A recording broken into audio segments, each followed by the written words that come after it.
Hello students, I am going to teach you about the transportation in plants. All of you have seen about the transportation in human beings. Also it is present in the plant. Here also two types of vessels are, two types of tissues are present for the transportation, xylem and phloem. सभी लोग इन lower class में पढ़े होंगे कि xylem जो है water और minerals को सॉइल से एब्सॉर्ब करके प्लांट के डिफरेंट पार्ट्स में पहुंचाता है, और फ्लोएम ये जो है जो फूड तैयार होता है आफ्टर द फोटोसिंथेसिस, ये फिर फ्लोएम जो है लीफ से different part of the plant को पहुंचाता है। अब यहाँ बात ये है कि ये वाटर एंड मिनरल्स ये जो एब्सॉर्ब करता है रूट।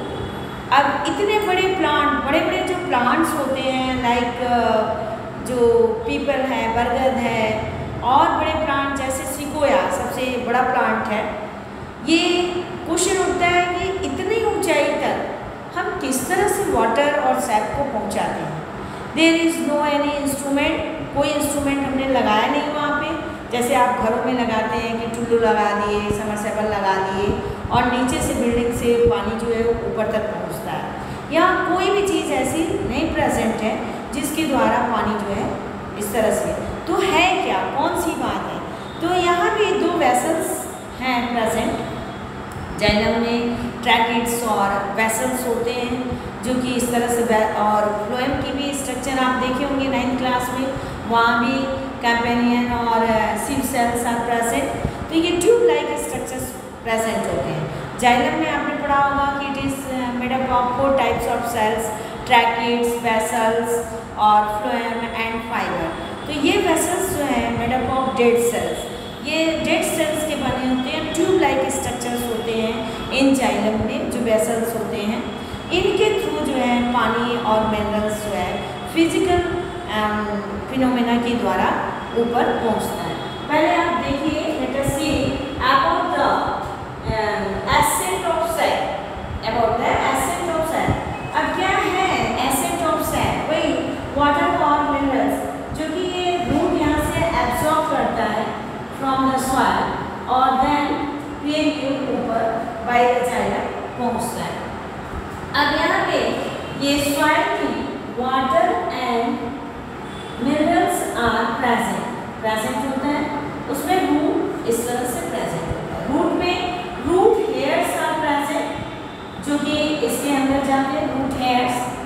अब यहाँ पे आपने 9th में पढ़ा होगा डिफ्यूजन एंड ऑस्मोसिस। सो यहाँ पे जो ये वाटर और सेल एब्जॉर्प्शन होता है by the means of osmosis.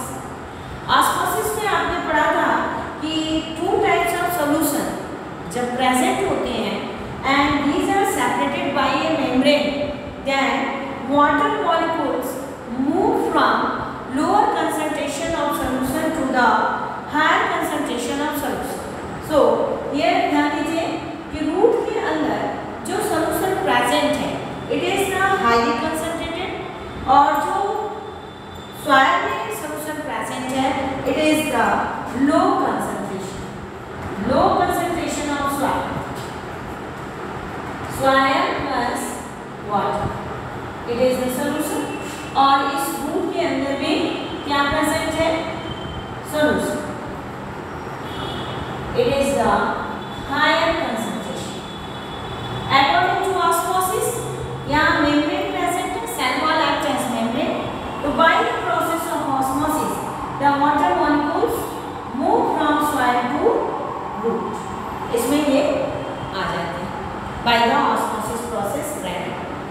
पहले वो पहुंचता है जो वाटर है, पहले पहुंचता है एपिडर्मिस में, देन एपिडर्मिस के बाद हाइपोडर्मिस में, हाइपोडर्मिस से कॉर्टेक्स में, कॉर्टेक्स से जाइलम और फ्लोएम, फिर यह ऊपर पहुंचने लगता है।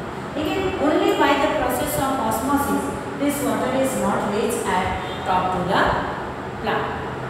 अब उसके बाद दूसरी प्रोसेस क्या है, आप देख रहे हैं एवापोरेशन इनटू एटमॉस्फेयर। जब वाटर यहाँ लेक्स में अधिक हो जाते हैं और टेम्परेचर इंक्रीज करता है। तो water in the form of vapour ये ट्रांसपायर्ड होते हैं फ्रॉम द लिप्स। जो वाटर वेपर है, वाटर जो यहाँ एक्सेस वाटर है, it is in the form of vapour. जब स्टोमेटर से निकलते हैं then it is known as transpiration. आप ऐसे पढ़ेंगे कि वाटर जब बॉयल होता है या वाटर जब वेपर फॉर्म में एटमॉस्फेयर में जाता है then it is called the evaporation. But in case of biology हमने बार बार बताया कि बायोलॉजी में टर्मिनोलॉजी अलग प्रेजेंट है। यही वाटर वेपर फॉर्म में जब लीफ से निकलता है, एवापोरेट करता है, then it is known as the transpiration. और ये निकलेगा कैसे? लीफ में प्रेजेंट होता है स्टोमेटा। लीफ में stomata is present, it is the aperture, by this gas exchange is form, transpiration is form. तो इस तरह से ये एवापोरेशन है। और जब एवापोरेशन यहाँ पे होता है तो वाटर की यहाँ पे क्या हो जाती है? कमी। कमी कैसे होगी? जो भी सेल्स हैं सब में से वाटर निकलेगा। आप लोगों को इन प्रीवियस क्लास हमने पढ़ाया है स्ट्रक्चर ऑफ द लीफ, जिसमें आपने देखा होगा एपिडर्मिस, देन प्रेजेंट है hypodermis, then mesophylls tissues are present in which palisade and spongy tissues are present. और वहाँ पे जब वाटर बाहर निकल गया in the form of vapour then water is loss. और जब वाटर लॉस हो गया there is pull is form, एक एट्रैक्शन हो जाता है। This attraction is called the transpirational pull. तो लेट अस अंडरस्टैंड कि ये किस तरह से वाटर और सैंड नीचे से ऊपर की तरफ जाता है। इसमें Dixon and Jolly different hypothesis समय समय पे आते हैं, but in present time it is accepted of the Dixon and Jolly hypothesis. Dixon and Jolly hypothesis जो कि इसके लिए दिया गया है कि किस तरह से वाटर और सैंड जो है ऊपर तक पहुंचता है। ये जो वाटर एंड मिनरल्स का from the root to the top of the tree है, it is known as the ascent of सैंड। ये डिक्सन एंड जॉली ने 3 व्यूज आर गिवन। इनके हाइपोथेसिस में 3 views are given. First is cohesion and adhesion. 3 physical, यहाँ पे 3 physical phenomena is found जिसके द्वारा ये वाटर नीचे से ऊपर पहुंचते हैं। तो पहला है cohesion and adhesion force, second is continuity of the water column and third is the driving force और ट्रांसपिरेशनल पुल। यानी 3 ऐसे व्यूज हैं जिसके थ्रू ये वाटर एंड मिनरल्स नीचे रूट से ऊपर तक पहुंचते हैं। तो पहले देखिए cohesive and adhesive force. Cohesive force आपने फिजिक्स में पढ़ा होगा कि cohesive force is found in between the water molecules. Similar यदि मॉलिक्यूल्स होते हैं, एक मॉलिक्यूल्स दूसरे मॉलिक्यूल को अट्रैक्ट करते हैं by the force of cohesive. जब सिमिलर मॉलिक्यूल एक दूसरे को अट्रैक्ट करते हैं ये फोर्स कहलाता है कोहेसिव। डिफरेंट यदि मॉलिक्यूल्स हैं then this force is called the adhesive. ये यहाँ पे कहाँ काम करेगा? Water molecules and sand wall. ये किसके? जो जाइलम के यहाँ पे वेसल्स हैं इसमें वाटर मॉलिक्यूल्स जा रहा है और यहाँ वॉल है प्रेजेंट, ये वॉल है। तो ये वाटर मॉलिक्यूल्स और वॉल के बीच में जो फोर्स लगता है that it is called the adhesive force. तो ये फोर्सेस है। कोहेसिव फोर्स यहाँ पे एक वाटर मॉलिक्यूल्स यदि खींचता जाता है तो ऑटोमेटिकली दूसरी वाटर मॉलिक्यूल्स उसके पीछे पीछे फ्लो करने लगती है। अब है continuity of the water column. जब एडहेसिव फोर्स वर्क करता है तो ये वाटर कोहेसिव फोर्स के द्वारा ऊपर आता है, एक दूसरे के पीछे चले आते हैं वाटर मॉलिक्यूल्स। और फिर जब ये जाइलम के वॉल से एडहेसिव फोर्स के द्वारा ये अट्रैक्ट होते हैं यानी ये क्या करते हैं? चिपक जाते हैं। Then they form the column. फिर वो कॉलम में ऊपर ऐसे चढ़ते हैं। आप ध्यान देंगे कि वाटर को यदि आप पाइप में लगाएं और छोड़ दें तो वाटर ऐसे निकलेगा एज ए, जैसे शॉवर होते हैं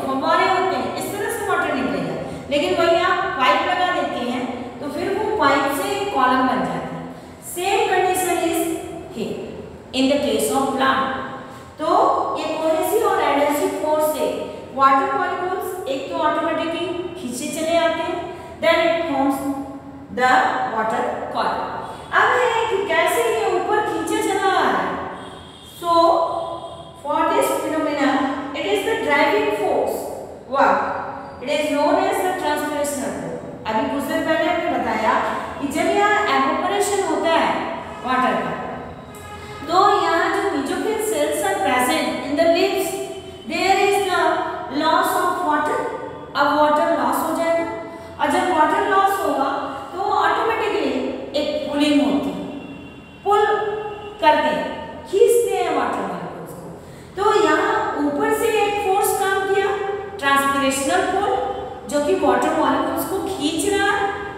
दूसरे इस जाइलम वेसल्स में वर्क कर रहा है एडहेसिव फोर्स, और उसके बाद फिर नीचे bye the process of osmosis and cohesive force water molecules form the continuity and then reach to the different parts of the plant. आगे आप फिर से समझिए इसको कि किस तरह से ये होता है कि जो वाटर मॉलिक्यूल्स हैं वो प्लस सॉइल या जो उसमें मिनरल्स डाले गए हैं सॉइल एक कंसंट्रेशन है, और रूट के अंदर भी एक कंसंट्रेशन है। तो अकॉर्डिंग टू ऑस्मोसिस ये जो कंसंट्रेशन, इसमें water molecules move from lower concentration of the solution to the lower higher concentration of the solution, क्योंकि रूट के अंदर जो कंसंट्रेशन है सॉल्यूशन का वो क्या है, हाई। तो bye the process of osmosis water ऐसे अंदर खींचा चला आता है। फिर उसके बाद ये सिर्फ इसी थ्योरी से, सिर्फ ऑस्मोसिस के द्वारा वाटर इतना ऊपर नहीं पहुंचता। अब इसके बाद जाइलम वेसल ऊपर, और एक कहते हैं रूट प्रेशर भी होता है, फिर ये ऊपर पहुंचता है। रूट प्रेशर के द्वारा जाइलम के कुछ हाइट तक वाटर मिनरल्स पहुंचते हैं। अब उसके बाद तो इसके रेडिएशन जॉइनिंग में ये थ्री व्यूज थे, cohesive and adhesive force. Cohesive force जो यहाँ वाटर के बीच में एक्ट करता है। एक वाटर मॉलिक्यूल्स यदि इंटर करता है रूट के अंदर, तो जितने भी वाटर मॉलिक्यूल्स इसके पीछे इस सॉइल में प्रेजेंट है वो एक के बाद एक दूसरे से अट्रैक्ट होते हुए वो अंदर की तरफ आते रहते हैं। फिर दूसरी चीज है कि अंदर जब आने के बाद यहाँ प्रेजेंट है जाइलम वेसल। अब xylem vessel and water molecules के बीच में दिस फोर्स एक्ट करता है, एडहेसिव फोर्स, और ये एडहेसिव फोर्स के कारण फिर ये वाटर मॉलिक्यूल्स ये जो है जाइलम वेसल्स में आगे बढ़ते हैं, और by the cohesive and adhesive force एक कॉलम बन जाता है। Second view is continuity of the water column. इसमें क्या हो जाएगा, फिर ये वाटर की कॉलम बन जाएंगे जिसके कारण वाटर ऊपर पहुंचेगा। लेकिन third phenomena is also act that which is driving force और ट्रांसपिरेशनल फोर्स। अभी हमने बताया कि यहाँ पे जब एक्सेस वाटर हो जाते हैं या टेम्परेचर इंक्रीज कर जाता है तो water is evaporate from the leaf surface by the stomata, there is the loss of the water. अब जो लॉस ऑफ वाटर हुआ it act as transpirational force.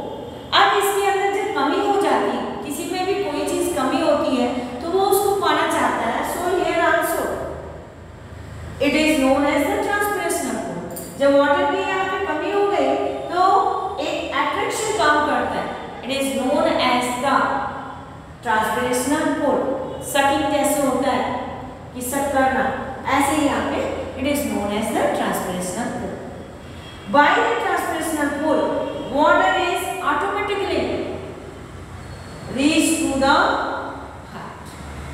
अब ये तीन यहाँ पे फोर्स काम करते हैं। by these तीन फोर्स से वाटर मॉलिक्यूल्स एंड मिनरल्स जो है, इतने बड़े बड़े जो प्लांट्स हैं, पीपल है, बरगद है, और आपने देखा होगा सिकोया प्लांट है, वहाँ तक ये जो है वहाँ तक जो है ये पहुँच जाए। तो इस तरह से ट्रांसपिरेशन इसमें होता है। By the transpiration, by the cohesive acid continuity के through transportation of the SAP and water इस प्लांट में